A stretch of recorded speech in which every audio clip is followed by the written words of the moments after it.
Assalamualaikum warahmatullahi wabarakatuh. Alhamdulillahirrabbilalamin. Wabihi nasta'inu ala umuri dunya waddin.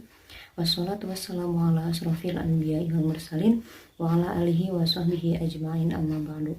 Alhamdulillahirrabbilalamin. Kita semua bisa berkumpul kembali dalam mata kuliah tafsir Tarbawi ini. Perkenalkan, kami dari kelompok 6 yang beranggotakan saya sendiri, Sarobiatul Adawiyah, Septia Putri Nurwanti, dan Siti Khalifatul Ummah. Di sini kami akan mempresentasikan kajian Quran Surah Al-Isra ayat 9 dan Quran Surah Luqman ayat 12-14. Itu Quran Surah Al-Isra ayat 9 akan disampaikan oleh saya sendiri. A'udzu billahi minasyaitonir rajim. Bismillahirrahmanirrahim. Inna hadzal qur'ana yahdi lillati hiya aqwam wa yubashshirul mu'minina alladzina ya'maluna sholihati anna lahum ajran kabira. Yang artinya, sungguh Al-Quran ini memberi petunjuk ke jalan yang paling lurus dan memberi kabar gembira kepada orang mukmin yang mengerjakan kebajikan bahwa mereka akan mendapatkan pahala yang besar. Kemudian mufradat yang akan saya kaitkan dengan pendidikan dalam ayat ini adalah kalimah hadzal qur'ana yahdi, yang artinya Al-Quran ini memberi petunjuk.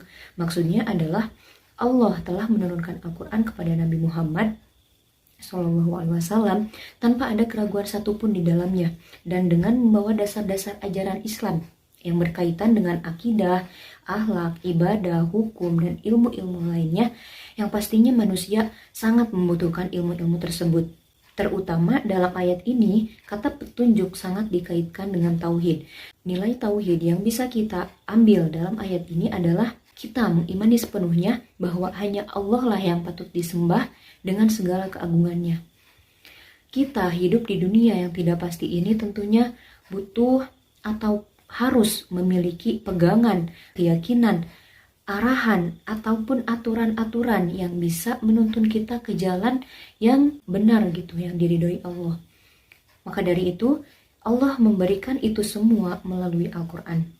Selanjutnya dalam kalimah wa yubashshiru, yang artinya dan memberi kabar gembira, maksudnya adalah kabar gembira berupa ajron kabiro, pahala yang besar. Ya, pahala yang besar ini khususnya bagi orang-orang yang mengerjakan kebajikan. Tentunya sesuai dengan pedoman yang ada di dalam Al-Quran. Karena ada kalanya apa yang kita anggap baik belum tentu baik menurut Allah. Maka dari itu kita harus berpedoman sepenuhnya kepada Al-Quran. Selain mendapat pahala di hari pembalasan nanti, orang-orang yang mengamalkan Al-Quran dan mengimani Al-Quran akan mendapatkan kebahagiaan, kemuliaan, dan ketenangan semasa hidupnya di dunia.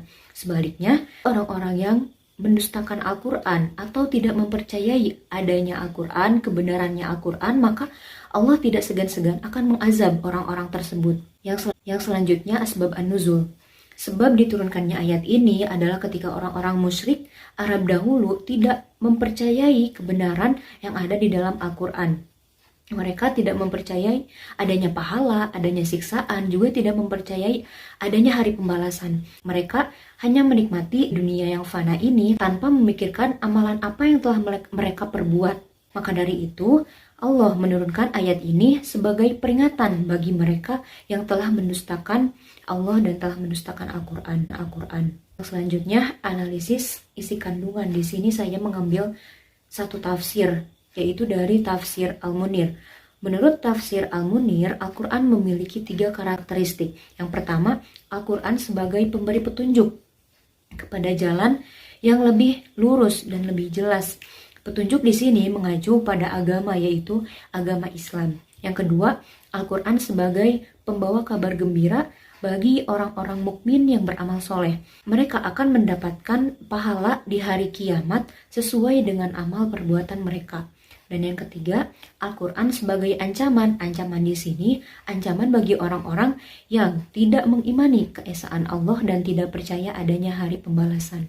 Yang terakhir ada simpulan. Simpulan dari Quran Surah Al-Isra ayat 9 ini bahwa Al-Quran merupakan wahyu Allah yang diturunkan kepada Nabi Muhammad melalui perantara malaikat Jibril. Al-Quran mengandung pedoman hidup yang harus kita imani dan harus kita amalkan, yang nantinya menuntun kita kepada jalan yang Allah ridhoi. Bagi orang-orang yang mengimani dan mengamalkan Al-Quran, Allah akan memberi banyak kebaikan, di antaranya kita tidak akan mengalami kegelisahan dalam hidup. Artinya, Allah Subhanahu wa Ta'ala akan memberi ketenangan dalam hidup kita dalam segala aktivitas yang kita lakukan. Yang kedua, kita tidak akan pernah merasa sedih ataupun merasa murung. Artinya, dengan mengamalkan Al-Quran, kita akan dibantu oleh Allah dalam segala aktivitas kita supaya kita tetap merasa nyaman, mudah, dan senang dalam menjalaninya. Maka dari itu, marilah kita perbanyak baca Al-Quran, memahami artinya, dan tentunya mengamalkannya dalam kehidupan sehari-hari. Karena bukan hanya pahala saja yang akan kita dapatkan, tapi ketenangan dan kenyamanan hidup akan kita rasakan juga. Sekian yang dapat saya sampaikan. Selanjutnya akan dilanjutkan oleh teman saya. Bismillahirrahmanirrahim. Walaqad atayna Luqmanal hikmata anishkur lillah wa man yashkur fa innama yashkuru li nafsih wa man kafar fa innallaha ghaniyyun hamid.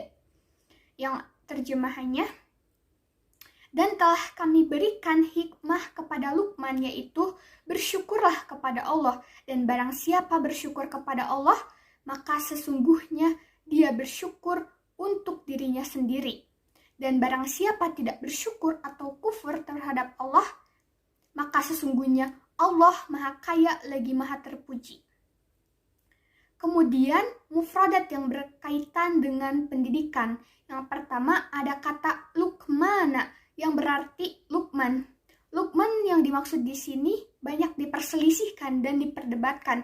Ada yang mengatakan Luqman ibnu Ad, yaitu orang yang terkenal dengan wibawanya dan pandai, dan kebanyakannya berpendapat bahwa Luqman yang dimaksud di sini adalah Luqman al-Hakim, yaitu tokoh yang dikenal memiliki kata-kata yang bijak dan memiliki banyak perumpamaan, dan juga orang yang diberikan kebijaksanaan oleh Allah. Dan jika dikaitkan dengan pendidikan, Luqman di sini diibaratkan sebagai seorang pendidik. Yang selanjutnya yaitu munasabah.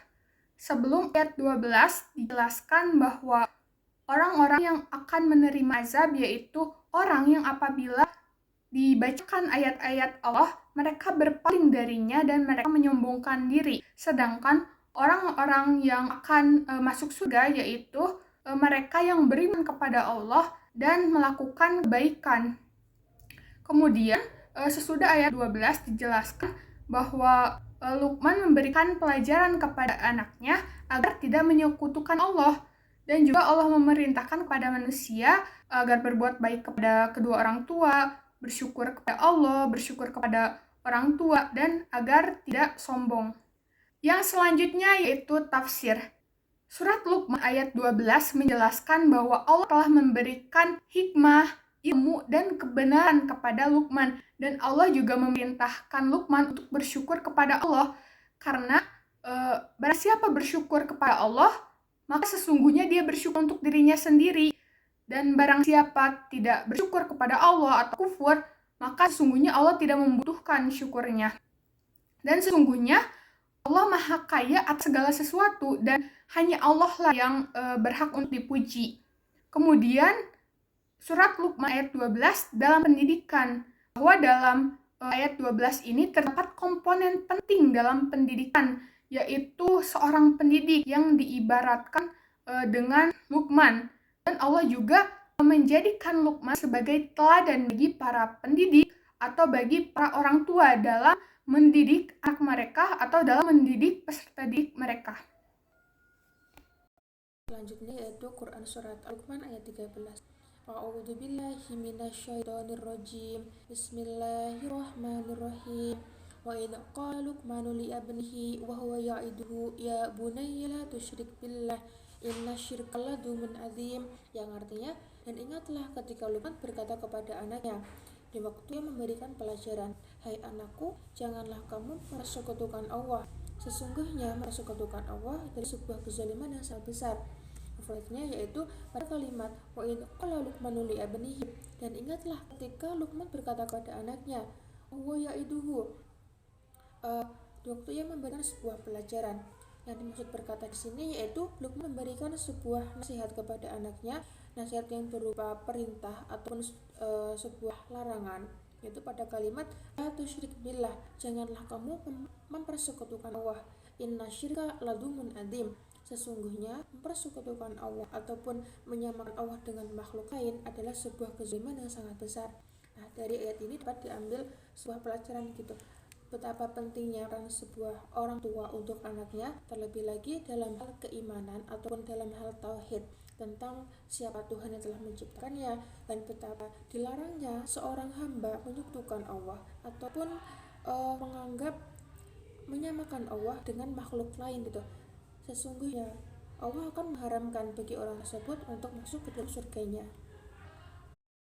Asbabun nuzul dari Quran surah Al-Luqman ayat 13 ini berawal ketika orang-orang Quraisy datang kepada Rasulullah SAW untuk menanyakan perihal kisah tentang Luqman Al-Hakim dan juga anaknya. Luqman Al-Hakim ini senantiasa menasihati anaknya, baik itu berupa pendidikan ataupun keimanan. Menurut ulama salaf, Luqman Al-Hakim ini merupakan orang yang berkulit hitam yang berasal dari Nubian. Akan tetapi ada pula ulama salaf lain yang mengatakan bahwa Luqman Al-Hakim merupakan seorang budak yang berasal dari negeri Habsyah. Nah, ketika orang-orang Quraisy meminta untuk diberikan penjelasan terkait kisah tersebut, maka Rasul pun langsung menceritakannya dengan membacakan surat Al-Luqman.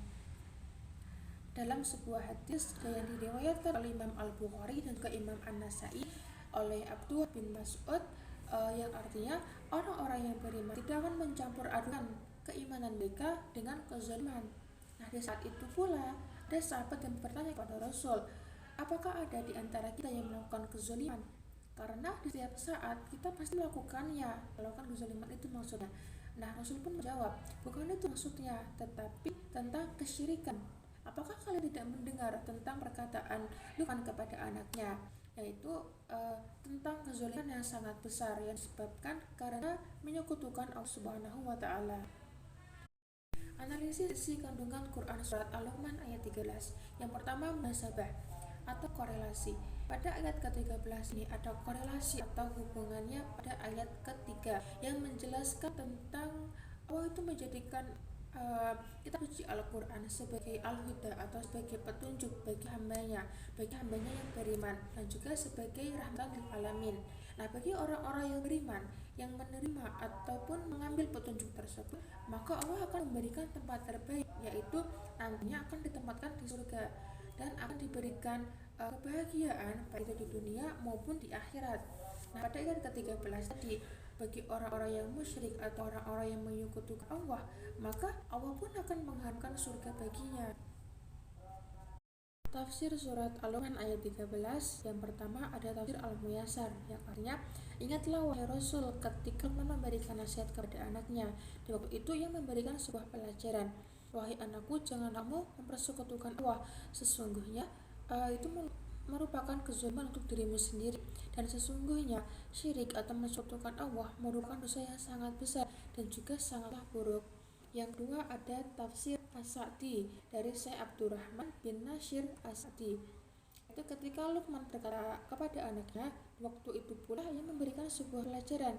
Nah, perkataan tersebut bukanlah hanya sekedar perkataan biasa, akan tetapi sebuah nasihat. Nah, nasihat di sini bisa berupa nasihat tentang larangan ataupun nasihat tentang perintah. Tetapi dalam Quran surat Al-Luqman ayat 13 ini, nasihat Luqman kepada anaknya merupakan sebuah nasihat tentang perintah, yaitu perintah untuk bertauhid ataupun untuk beriman kepada Allah Subhanahu wa taala, dan juga perintah untuk tidak mensekutukan Allah, karena mensekutukan Allah ataupun berbuat syirik kepada Allah sesungguhnya adalah sebuah kezaliman dan perbuatan yang sangat dibenci oleh Allah Subhanahu wa taala. Nah, bagaimana gitu seorang manusia yang pada hakikatnya tidak berdaya apa-apa, seorang hamba yang tidak bisa berbuat apa-apa kecuali atas kehendak Allah, akan tetapi malah menyamakan makhluk yang Allah ciptakan dengan penciptanya sendiri, yaitu Allah Subhanahu wa Ta'ala. Yang ketiga ada tafsir Al-Wajiz, yaitu wahai Nabi, ingatlah ketika Luqman menasihati putranya, wahai putraku, janganlah sekali-kali kamu mensekutukan Allah dengan apapun itu, karena sesungguhnya perbuatan syirik atau mensekutukan Allah itu merupakan kezaliman yang sangat besar.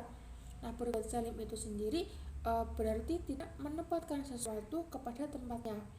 Perbuatan syirik atau menyamakan Allah yang merupakan zat yang wajib disembah dengan sesuatu yang sebenarnya tidak memiliki apa-apa, bahkan sekedar manusia itu misal mengedipkan mata pun jika Allah tidak menghendaki maka tidak akan bisa gitu.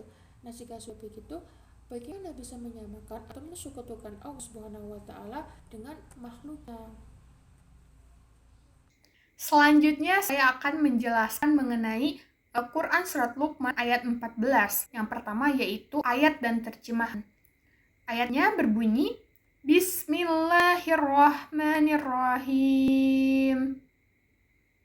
Wa wassaynal insana biwalidayhi hamalathu ummuhu wahnan ala wahnin wa fisaluhu fi amaini an ishkur li wa liwalidayk ilayyal masir. Terjemahannya, dan kami perintahkan kepada manusia agar berbuat baik kepada kedua orang tuanya. Ibunya telah mengandungnya dalam keadaan lemah yang bertambah-tambah dan menyapihnya dalam usia 2 tahun. Bersyukurlah kepadaku dan kepada kedua orang tuamu. Hanya kepadaku kembalimu. Kemudian, mufradat yang berkaitan dengan pendidikan. Yang pertama yaitu biwalidayh, yang berarti berbakti atau berbuat baik kepada kedua orang tua. Jika dikaitkan dengan pendidikan, maka berbakti atau berbuat baik kepada kedua orang tua merupakan materi dalam pendidikan, yaitu berupa pendidikan akhlak. Lalu yang kedua yaitu anishkurli waliwalidayk, yang berarti bersyukur kepada Allah dan kepada kedua orang tua. Hal ini juga jika dikaitkan dengan pendidikan termasuk materi dalam pendidikan, yaitu pendidikan akhlak. Yang selanjutnya yaitu Asbabun Nuzul Quran Surat Luqman ayat 14. Mengenai Asbabun Nuzul ayat ini berkaitan dengan kisah Sa'ad bin Abi Waqqas, di mana Sa'ad bin Abi Waqqas memeluk agama Islam, tetapi ibunya tidak menyetujuinya, sehingga ibunya melakukan mogok makan dan minum agar Sa'ad bin Abi Waqqas kembali ke keyakinan sebelumnya. Sa'ad pun terus membujuk ibunya, tetapi ibunya terus menolaknya. Karena Sa'ad merupakan anak yang berbakti kepada ibunya, Sa'ad pun merasa khawatir akan kondisi dan keadaan ibunya. Lalu Sa'ad pun datang menemui Rasulullah dan bertanya mengenai persoalan tersebut. Lalu turunlah ayat ini. Yang selanjutnya yaitu tafsir. Surat Luqman ayat 14 menunjukkan bentuk hormat dan bakti kepada kedua orang tua. Allah memerintahkan manusia untuk berbuat baik atau berbakti kepada kedua orang tua, terlebih lagi kepada ibu, karena ibu telah mengandung dalam keadaan lemah yang bertambah-tambah dan telah menyapih dalam usia 2 tahun. Dan Allah juga memerintahkan kepada manusia untuk bersyukur kepada Allah dan bersyukur kepada kedua orang tua dan kepada Allah tempat kembali manusia. Kemudian surat Luqman ayat 14 dalam pendidikan. Bahwa dalam Quran surat Luqman ayat 14 dijelaskan mengenai materi pendidikan yang diperintahkan oleh Allah, itu berupa pendidikan akhlakul karimah. Materi-materi pendidikan akhlak ini berupa berbuat baik kepada kedua orang tua, bersyukur kepada Allah, dan bersyukur kepada kedua orang tua. Dan materi-materi pendidikan akhlak tersebut haruslah diajarkan kepada anak ataupun kepada peserta didik, sehingga anak atau peserta didik dapat terbentuk menjadi pribadi yang berakhlakul karimah. Mungkin cukup sekian penjelasan dari saya. Mohon maaf apabila terdapat banyak kesalahan dan kekurangan. Terima kasih.